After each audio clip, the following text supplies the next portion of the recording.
Hai Sobat SIC, welcome back to Sharing is Caring, yaitu suatu wadah yang terbentuk karena adanya keresahan-keresahan yang muncul dalam kehidupan kami sehari-hari. Dan kami coba mencari jawabannya dari sahabat-sahabat spesial kami.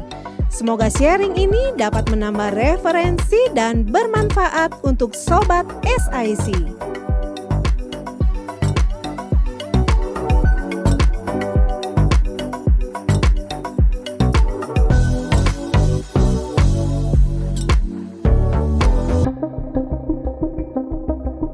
Keresahan kali ini muncul dengan banyaknya fakta yang dapat kita lihat atau dengar mengenai kehidupan bebas, kekerasan atau pelecehan, dan masih banyak hal negatif lainnya yang terjadi.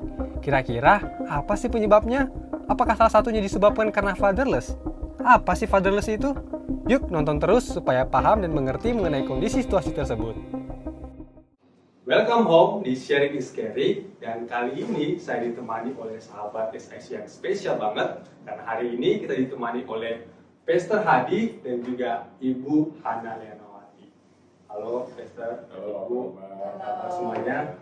Terima kasih ya udah datang jauh-jauh, mau datang ke Sukabumi, mau berbagi juga di SIC.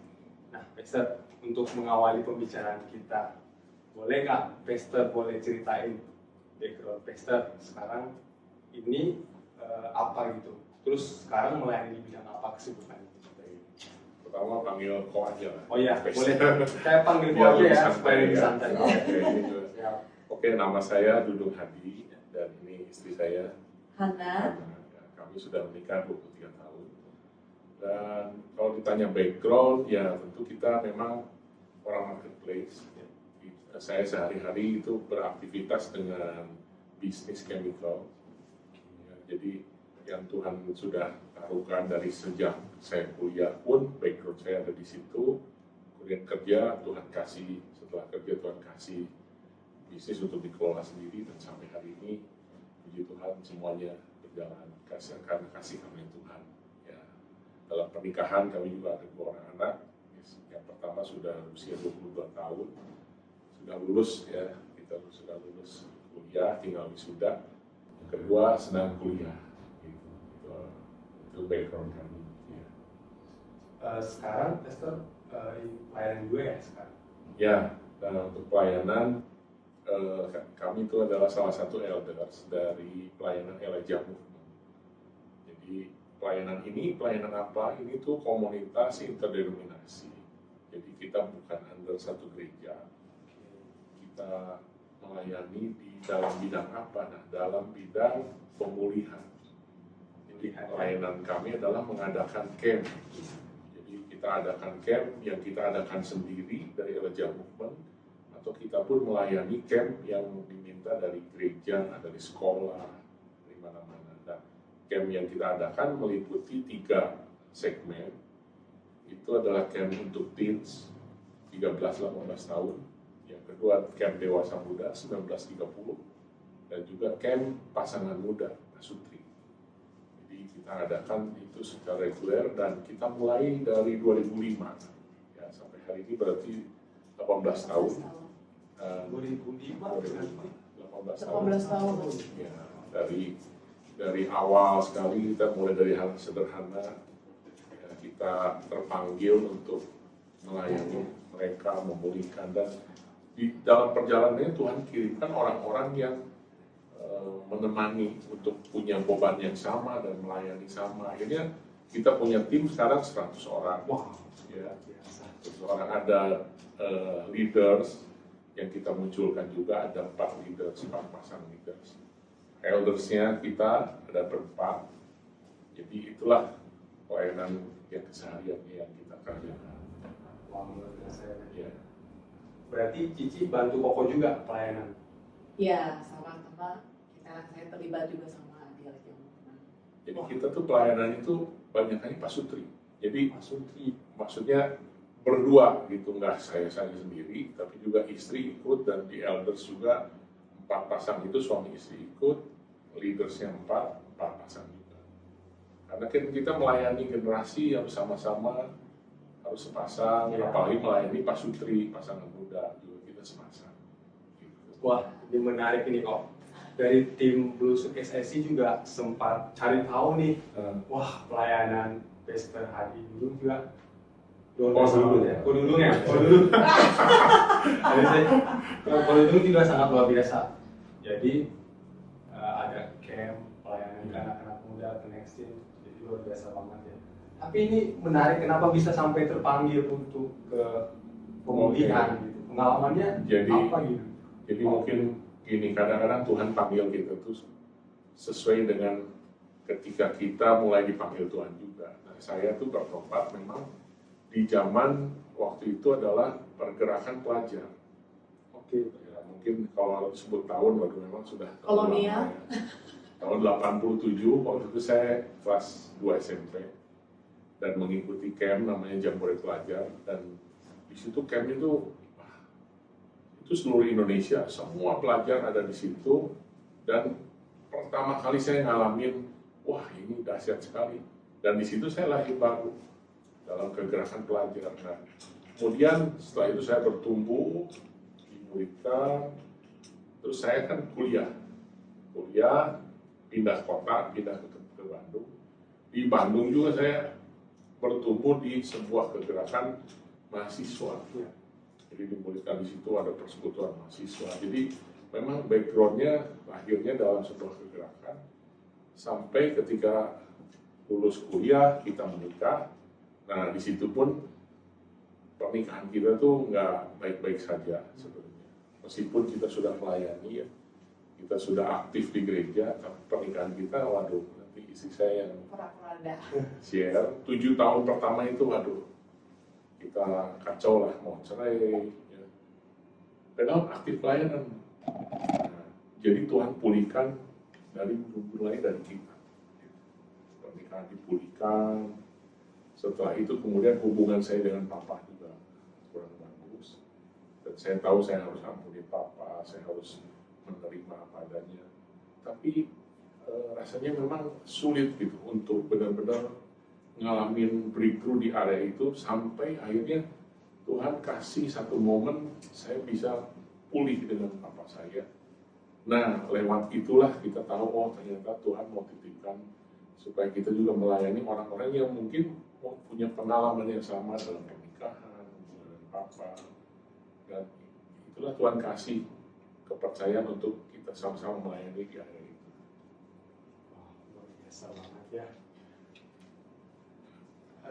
Menarik ya Pastor ya, tadi Pastor bilang karena pernah mengalami satu masalah, kok aduh saya jadi takut ya, saya punya Pastor sama Koko.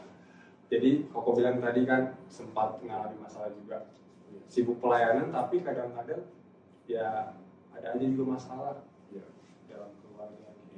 Tadi Koko bilang juga sempat bilang kalau misalnya sempat ada masalah dari orang tua atau apa. Dan pembahasan kita kali ini, kalau misalnya kita akan lebih lanjut nanti, nggak jauh-jauh dari itu. Nah, saya lanjut sedikit kok. Jadi sebenarnya ada keresahan dari kita semua ini. Jadi pengen menanyain sesuatu tentang fatherless. Yeah. Nah, jadi fatherless itu kalau misalnya kita artikan secara harfiah, singkatnya jadi kayak kehilangan sosok ayah gitu. Yeah. Jadi sebenarnya boleh nggak kalau saya ngomong sharing fatherless itu sebenarnya apa gitu? Terus apakah motherless itu juga ada? Jadi kayak yang sering-sering kita dengar itu fatherless, tapi motherless juga jarang. Ya. Oke, mulai dari fatherless dulu ya. Nah, survei membuktikan, survei ini, ternyata Indonesia itu negara ketiga fatherless di dunia. Ya. Dan itu cukup mengagetkan karena ternyata memang dampaknya itu sangat luar biasa pasti ya dengan kondisi generasi hari-hari ini. Nah, fatherless itu adalah ketiadaan sosok kehadiran ayah dalam kehidupan seorang anak. Ya. Kita tahu bahwa anak itu membutuhkan kehadiran ayahnya dalam usia-usia yang disebut golden age, ya ketika memasuki masa pra-remaja, remaja, sampai akhirnya dia dewasa. Nah, Fathers itu kan bicara ketika anak bertumbuh di proses itu, mereka tidak ngalamin kehadiran seorang ayah. Dan kehadiran di sini nggak hanya bicara soal fisik, tapi dalam keberfungsian, kehadiran secara emosional, dan itu yang sebenarnya saya rasakan. Jadi ketika kecil pun saya tidak pernah mengalami yang namanya kehadiran seorang ayah yang secara emosional ada keberfungsian. Gitu. Nah, di sisi yang lain, motherless juga sama. Ya, mungkin isi saya bisa share soal motherless. Motherless gimana? Ya, seringkali itu benar ya, banyak dibilang fatherless, tapi ternyata motherless pun banyak terjadi, karena kan fungsi ayah dan ibu itu kan sebenarnya berbeda kan. Fungsi ayah itu seperti dia yang menanamkan nilai-nilai, arahan, teguran-teguran kan seorang ayah. Ya. Tapi kan seorang ibu tuh berfungsi, dikatakan di firman Tuhan bahwa seorang ibu yang berfungsi merawat dan mengasuh. Benar nggak? Itu dari sisi emosi, bagaimana seorang ibu mengajarkan anak-anaknya. Anak-anak kan dari bayi, dari sejak kandungan, dari bayi, kita kan belajar banyak sama-sama seorang ibu kan. Dimana di situ tuh kita yang mengajarkan untuk dia bisa berjalan, untuk dia makan, untuk dia peka, untuk dia bisa empati itu dari seorang ibu. Tapi karena sekarang banyak, karena kita mulai lihat tuh, karena saya pun sebenarnya terlibat di wanita bijak gitu kan. Dan saat saya melihat dan saya sangat mulai ikut wanita bijak, saya merasa emang benar. Dalam diri saya pun ternyata ada motherless juga, fatherless juga ada gitu kan.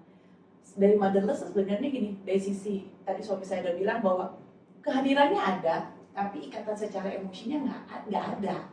Ternyata tuh berdampak, dan ternyata dampak itu terkena sama-sama kita menikah. Kita sama-sama menikah itu ternyata, wah, apa yang kita nggak dapat dari dulu, dari kita dari kecil, kita menuntut pasangan kita untuk memenuhi apa yang kita nggak dapat gitu kan. Tapi ternyata kan itu jadi porak-poranda, saling menuntut, dan akhirnya emang berdampak kepada anak-anak. Apalagi setelah kita ikut melayani anak-anak teens ya, saya pikir, oh ya ternyata hanya bapak aja, saya pikir hanya bapak aja, anak kehilangan kasih bapak gitu kan. Tapi ternyata pada saat anak-anak ditantang, anak banyak juga yang kurang, yang mereka harus terluka sama mama. Terluka sama mama. Ya contohnya misalnya dibandingin, dibandingin secara prestasi, kasih sayang gitu kan. Ataupun buat seorang perempuan yang dia tidak bisa, mamanya seorang mama tidak mengajar bagaimana kok lu jadi anak perempuan lo harus seperti ini, nanti seperti itu, ternyata kan berdampak ke pernikahan. Nah itu ada dampak-dampaknya, dan ternyata memang sekarang tidak hanya motherless, anak-anak tuh ternyata motherless. Apalagi buat mama-mama yang kerja ya. Iya. Tuntutan mama sebenarnya lebih gede dibanding bapak kan sebenarnya. Mama itu dan anak-anak ya nggak tahu apa, ternyata akhirnya kan ternyata dampaknya banyak anak-anak yang sekarang LGBT kan, lesbi gay, salah satunya kan ketidakberfungsian seorang ayah dan seorang ibu. Tapi kenapa lebih terkenalan yang fatherless ya daripada motherless gitu ya di Indonesia? Iya, mungkin karena gini, anak-anak kan cenderung di Indonesia itu memang lebih dekat dengan mama sebenarnya secara umum ya. Meskipun tadi dibilang ada yang memang terluka juga, beberapa ada. Tapi dengan ayah itu kayaknya sepertinya sosok yang tidak bisa dikenali. Mungkin banyak orang berpikir gini, ada faktor karena papanya sibuk kerja, ya, cari duit untuk menghidupi keluarga. Bahkan ada yang harus meninggalkan rumah berbulan-bulan. Tapi sebenarnya faktornya bukan hanya soal itu sih menurut saya. Karena apa? Karena fatherless itu bukan sebuah hanya sebenarnya keberfungsian, tapi itu sebenarnya spirit. Gitu. Ketidakadanya spirit fathering dalam kehidupan seorang ayah. Dan itu yang membuat sangat berdampak pada generasi yang dilahirkan, dididik ketika tidak ada seorang ayah. Dan itu sangat berdampak banget gitu ya. Kita bisa rasakan. Sebenarnya gini, anak-anak zaman sekarang ketika kita layani camp, mereka itu sebenarnya kerinduannya sebenarnya cukup satu sih. mereka pengen dipeluk oleh ayah. Wah itu kalau saya mendengar kayak gini, aduh Tuhan, ketika mereka dipeluk, mereka bisa nangis. Itu kerinduan yang mereka nggak pernah dapetin. Ya termasuk saya sendiri gitu. Saya tuh pertama kali meluk papa saya itu umur 39 tahun. Itu ketika pemulihan terjadi. Dan bayangin 39 tahun, nyentuh aja nggak pernah dengan papa tuh. Aduh, kayaknya asing gitu. Tapi itu sebuah kebutuhan seorang anak. Anak remaja, itu kerinduannya sebenarnya satu dengan papa tuh bisa peluk. Ketika kita layani anak-anaknya, kita ngomong, boleh nggak? Oh peluk gitu, saya peluk. Wah, itu langsung, ada yang peluknya erat sambil nangis. Sebenarnya sederhana, mereka kekurangan kasih yang mengisi kehidupan emosional mereka. Gitu. Mereka terluka di hari itu. Ya, sebenarnya kita tidak bisa menyalahkan orang tua juga sebenarnya. Karena kan mungkin orang tua kita dulu dididiknya seperti itu. Jadi kan pola asuhnya itu kan berulang. Ya, ya disebut kutuk keturunan, tapi bukan kutuk keturunan, pola asuh yang berulang. Karena kan kita menjadi orang tua tuh tidak ada sekolahnya. Kita melihat gambaran figuran papa mama kita seperti apa. Yang ini kita lakukan kepada anak-anak kita. Terlebih kita yang belum beres, yaitu kan ya ternyata menimbulkan lagi kepahitan-kepahitan buat anak-anak kita. Oke. Berarti saya memahami bahwa fatherless ini sebenarnya yang jadi penyebabnya ya karena pola didik yang turun-temurun. Iya. Jadi kita nggak bisa salahin juga orang tua sepenuhnya kalau misalnya kita memandang dari kacamata seorang anak. Wah, papa saya salah nih, dia kenapa memperlakukan saya demikian? Karena di balik itu kita nggak tahu kalau misalnya dia pun juga atau orang yang Mengalami hal yang sama. mengalami hal yang Iya. Di waktu masa kecil. Iya, ya. Nah, tapi memang gini, papa mama atau ayah dan ibu itu kan sebenarnya gambaran Tuhan dalam keluarga. Dan ketika iblis mau menyerang sebuah keluarga, menghancurkan generasi, dia cukup hancurkan figur papa dan mama. Ketika figur papa dan mama hancur, udah pasti generasinya hancur. Karena apa? Karena generasi tidak bisa melihat kehadiran Tuhan dalam kehidupan papa mamanya. Otomatis dia nggak punya hubungan yang intim dengan Tuhan.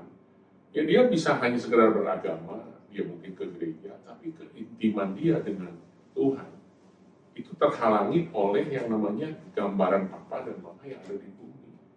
Dan iblis rusak itu, dan itulah yang sebenarnya kita usahakan ya dalam setiap camp pemulihan yang terjadi itu, pemulihan benar-benar, makanya saya bilang tadi fathering itu bicara soal spirit.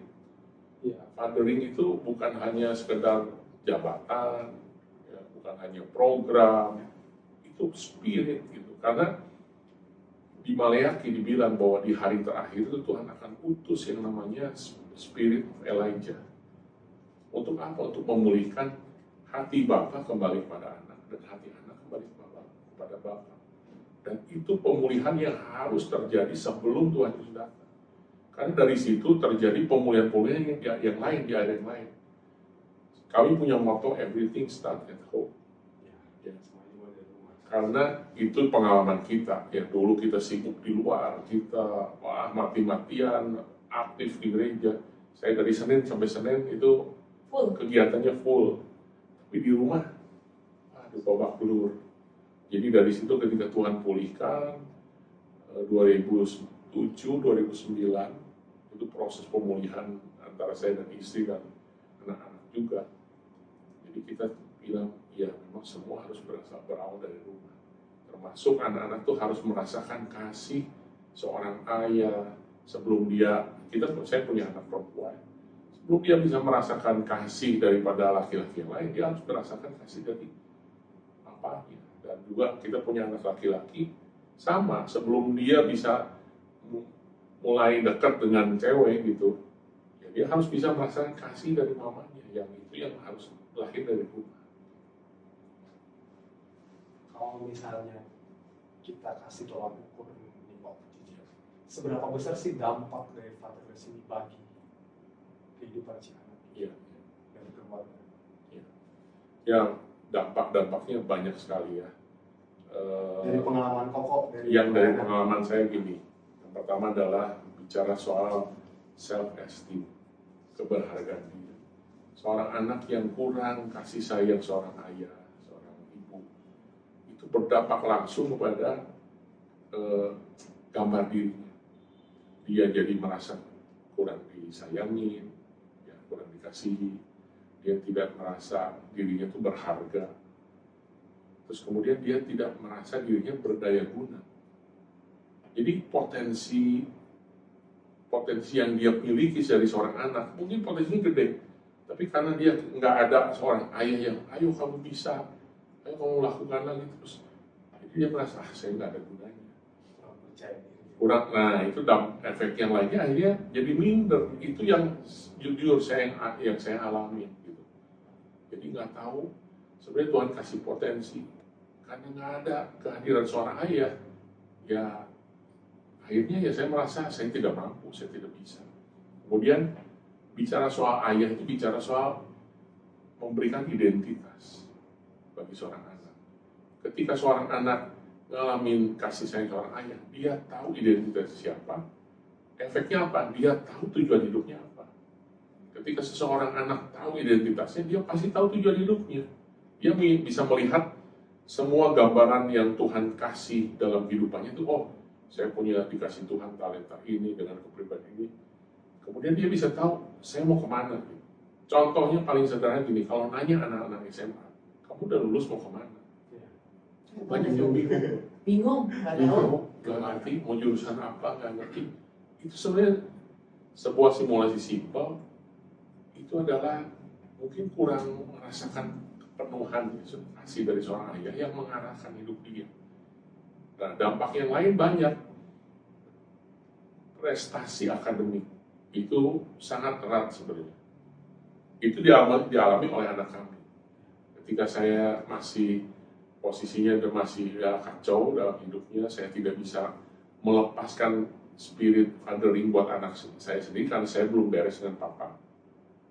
Anak saya itu prestasinya, waduh, jelek lah nilainya. Saya sampai marahin, kenapa kamu jadi? Istilahnya, ya kamu harus bagus dong. Anak yang pertama, perempuan. Yang pertama. Nah, ketika saya mengalami pemberesan, kemudian saya beresin dengan anak-anak, itu otomatis nilai anak tuh, wah jadi bagus gitu. Itu ajaib gitu. Itu nggak pernah, ayo dong kamu belajar nggak pernah. Tiba-tiba bagus dan di akhir kuliah dia tuh cum laude. Wow. Nah itu yang saya bilang amazing ya, memang dampak dari seorang ayah itu luar biasa itu buat seorang anak. Sangat besar sih menurut saya. Jadi cukup kehadiran ayah dirasakan oleh anak-anaknya, pasti dia akan lebih berkembang lagi, lebih percaya diri lagi gitu. Ya tapi nggak bisa dipungkiri juga ya kok ya, karena kalau kita lihat ada anak yang kayaknya relasi hubungan dengan ayah itu nggak dekat gitu kan. Untuk ngobrol misalnya nih, apalagi kalau misalnya udah umuran anak muda ini, misalnya dia ngobrol tentang pasangannya, nggak bisa terbuka gitu, takut. Kadang-kadang jadi saya bertanya-tanya, yang menciptakan gap itu apa gitu? Apakah karena ayahnya melakukan tindakan kekerasan, jadi kayak begitu seperti asing banget gitu baginya, dia nggak berani. Nah, balik lagi yang saya rasakan gini, kita nggak bisa memberikan sesuatu yang kita nggak pernah miliki. Saya nggak pernah dikasih ayah, ditanya gimana kabarnya, ulang tahun pun nggak pernah. Ya. Gimana saya bisa memberikan itu buat anak saya, kan nggak bisa. Akhirnya kan jadi aneh gitu. Kita punya anak, dulu saya gini, saya berdoa sama Tuhan, saya nggak pengen punya anak laki-laki. Waktu istri saya tahu istrinya hamil, saya bilang, aduh Tuhan jangan laki-laki. Kenapa? Karena saya tahu saya tuh punya masalah dengan papa. Saya nggak mau, saya udah tahu loh, ketika saya belum beres, itu masalah bisa terjadi juga ke anak saya. Jadi saya doanya, jangan laki-laki. Taunya anak perempuan, aduh puji Tuhan gitu ya, bukan anak laki-laki. Tapi anak yang kedua, ketika hamil, laki-laki. Nah, disitulah, itu waktu itu masih belum beres hubungan saya dengan papa. Jadi berdampak ke anak. Merasa tertolak nih sebenarnya. anak juga merasa tertolak ketika dalam kandungan kita ribut besar sampai anak saya lahir. Anak lahir kan biasa kan, anak bayi digendong kan. Ketika saya gendong, anak saya yang laki nangis, nggak mau digendong saya. Saya simpan, diem. Itu berlangsung sampai usia berapa tahun gitu. Kalah, kita pegangan tangan tuh nggak boleh. Nggak boleh dipisahin. Pisahin. Terus Nggak boleh, nggak kita boleh. tidur ya di kasur, kita nggak boleh tidur barengan. Dia langsung Di tidur di tengah-tengah. tengah. Ya itulah yang akhirnya waktu itu saya ambil Tuhan ingetin gitu. Kamu harus lakukan pemberesan dengan anak kamu. Saya panggil, usia masih 5 tahun. Tapi saya ngomong, Joel, Papa minta maaf ya, Papa bilang gini. Ya saya nggak tahu dia ngerti nggak, tapi saya belajar taat untuk saya lakuin. Anak saya bisa berubah. Mau digendong, terus kemudian nggak ini lagi ketika melihat kita berdua. Dan pertumbuhannya ke masa remajanya, saya lihat, oh anak saya mau terbuka. Ya, itu juga ada hal yang membuat kita syok waktu itu. Anak saya waktu kelas 5 SD 5 ya. SD lah. Ketahuan oleh saya pernah buka situs porno. Nah, malam-malam waktu itu saya ngecek di PC, di komputer itu, tiba-tiba ada link apa ini, dicek. Itu isinya semua situs porno. Wah, langsung saya malam-malam naik itu darah, pengen marah sekali. Bangunin anak semua. Itu udah tidur jam 11-an. Saya langsung tanya, ini siapa yang buka? Waduh, itu cicinya diem, nggak tahu, karena cicinya bukan. Ternyata anak saya yang laki. Dia ngomong, iya Pak, saya dikasih linknya sama teman. Linknya tuh bukan link tulisan tentang situs porno, link yang normal gitu. Buka ya nanti di rumah kalau nggak ada papa mama. Kasih tahu gitu. Itu saya ingat saya mau marah, saya mau pukul. Terus Tuhan ngomong, peluk anak kamu. Aduh itu berat, tapi saya lakukan, saya peluk. Joel nangis, anak saya nangis. Dan sederhana gitu, cuma saya bilang, iya papa maafin kamu nggak usah. Wah anak saya nangis. Dan dari situ, itu benar-benar melepaskan dia dari ras. Mungkin dia berpikir, wah nanti ketahuan mau dihukum, mau apa. Nah kasih yang seperti itu yang sebenarnya anak-anak pengenkan dari orang tuanya. Nah kasih itu yang tidak pernah didapat dari generasi muda, dari orang tuanya di rumah. Penerimaan tanpa syarat, nggak perlu syarat, kamu harus baik baru papa kasih kamu hadiah, papa bisa puji kamu. Kalau kamu berprestasi, kalau kamu melakukan hal yang ini, papa kasih hukum. Nah, anak-anak kan butuh seperti itu, sama seperti kita sama Tuhan. Ketika kita melakukan dosa, banyak kesalahan, kan kita minta ampun sama Tuhan, dan Tuhan ampunin kita. Nah, anak juga sama, kita harus melepaskan kasih yang sama gitu. Sebenarnya itulah proses yang namanya fathering di dalam rumah seperti itu. Jadi bukan hanya kehadirannya aja, Iya. tapi kita bisa ngobrol, kita bisa kasih kepercayaan, tadi menerima dia gitu kan, saat dia gagal, kita juga belajar mengapresiasi dia, Ya. gitu kan, saat mereka berhasil, walaupun perubahan-perubahannya cuma sedikit. Iya. Karena dulu kita ribut terus kan, tuntutan-tuntunannya kan besar banget kan. Kamu harus begini, harus begini, harus begini. Anak-anak sekarang seperti itu kan, dituntutnya kan. Standarnya tinggi orang tua sekarang. Lebih mementingkan akademiknya. Lo harus dapat poin 100, Iya. lo harus dapat bagus, harus juara gitu. Sedangkan anaknya, lo harus masuk ini. Sedangkan anaknya kan, mungkin passionnya bukan di situ, tapi banyak dipaksakan gitu. Yang akhirnya membuat mereka juga ya kehilangan fatherless dan motherless itu. Dan akhirnya mereka nggak bisa jadi diri mereka sendiri karena mereka diatur oleh orang tuanya. Ya. Saya mau sampaikan juga gini, fathering itu saya bilang tadi itu kan sebuah spirit. Saya tahu tentang pembapaan, tentang hati bapak itu udah tahu lama lah istilahnya, tahu teorinya gitu. Tapi ketika spiritnya nggak dapet, saya tuh nggak bisa lepaskan itu buat orang lain. Dan di momen ketika saya pemberesan dengan papa, waktu itu juga momennya tuh sebenarnya ketika pertama kali kita di Elijah Movement itu melayani anak teens. Kan kita tuh pelayanan kita tuh diawali dari pelayanan dewasa muda sebenarnya, single dewasa muda 19-30 tahun. Nah 2012 itu pertama kali kita melayani camp teens 13-18. Waktu itu kita pikir, aduh bisa nggak ya kita melayani anak-anak teen, kita usia udah om gitu ya. Terus harus melayani anak-anak yang usianya sama dengan anak kita. Kan timnya kan ada Kodiki yang pernah di sini, pernah ada podcastnya. Nah, itu tim kita usianya juga om-om semua.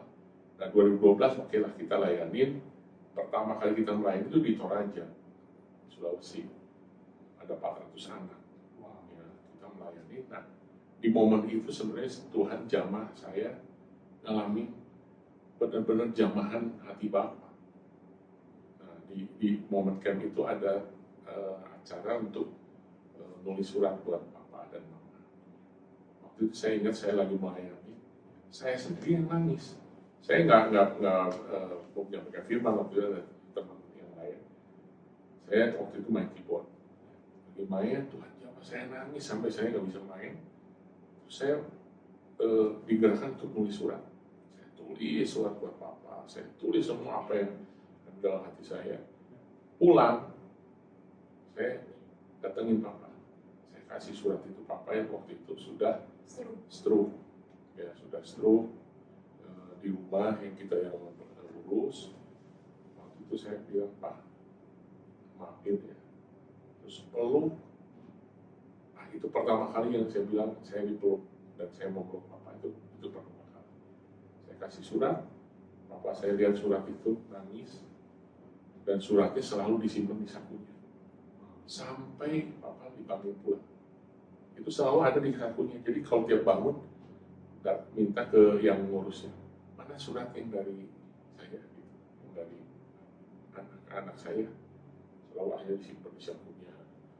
Dan karena pemulihan terjadi, Papa itu bukan orang percaya, Papa itu Konghucu.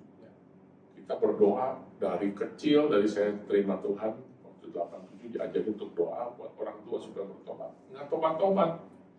Waktu itu di momen 2012, setelah pemberesan, Papa minta dibaptis. Terima Tuhan, dibaptis, wah itu sukacita. Nah, dari situ akhirnya saya bisa melepaskan spirit pembapaan dengan bebas gitu. Nggak ada lagi ganjel, ya. Nggak ada lagi halangan untuk saya bisa melepaskan spirit itu. Karena fathering itu spirit, itu bukan program, itu bukan predikat. Jadi jangan terjebak ke area, wah pembapaan itu program, ayo kamu saya bapain. Wah itu kalau nggak ada spiritnya nggak akan datang. Tapi bukan berarti juga nggak harus ada program, nggak apa-apa. Kalau sekarang kan gereja sudah tahu kebenaran tentang fathering, harus membapai orang-orang yang fatherless tadi. Tapi harus dengan spiritnya, impartasi hati jauh lebih penting daripada sekedar aktivitas. Ada nggak kok kata-kata yang disampaikan oleh Papa gitu setelah membaca surat itu?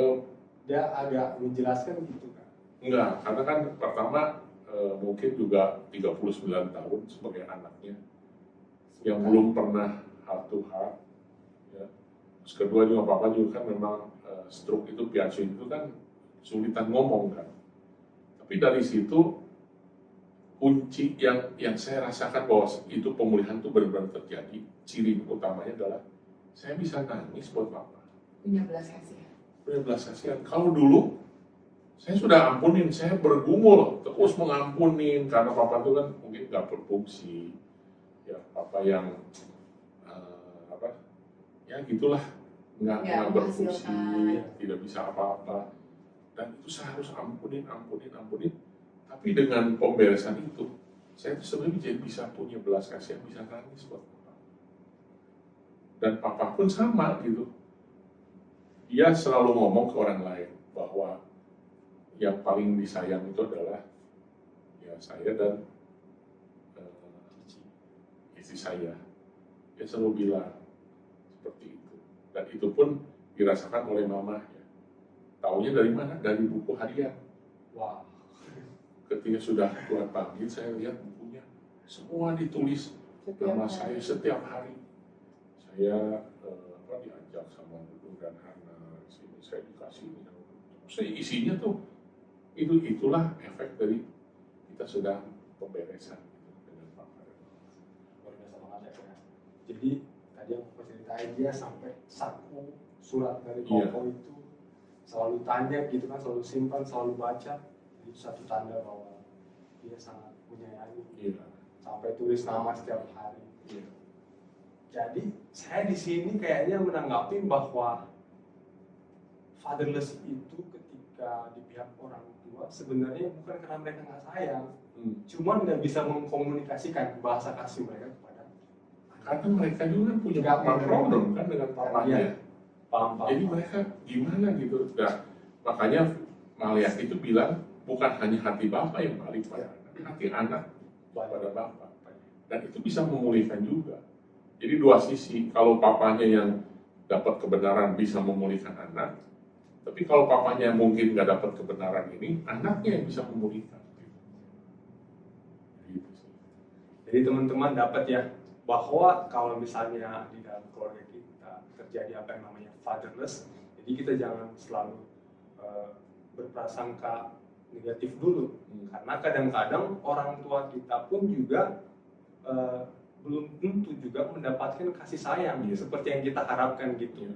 Jadi sebenarnya orang tua kita, papa kita itu menyayangi kita, hanya saja di waktu-waktu tertentu dia nggak bisa mengkomunikasikan bahasa kasihnya kepada kita semua.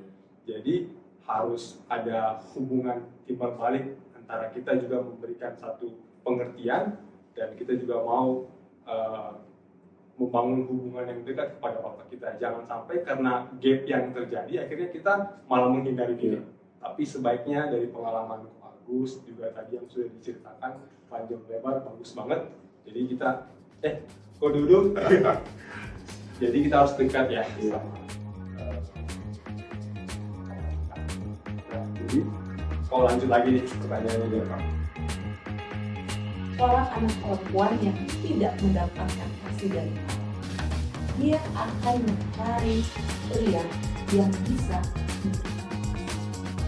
Setan itu buat saya adalah figur seorang ayah. Setan figur seorang ayah, bayangin. Nanti dia itu sudah karena beberapa bulan lalu kita ketemu sama mereka yang satu komunitas, mereka yang tadinya gay, lesbi, mereka sudah bully dan mereka akhirnya punya komunitas yang bisa membantu memulihkan yang gay, lesbi dan sebagainya. Misalnya sosok papa ini kasih anak kamu apakah mama bisa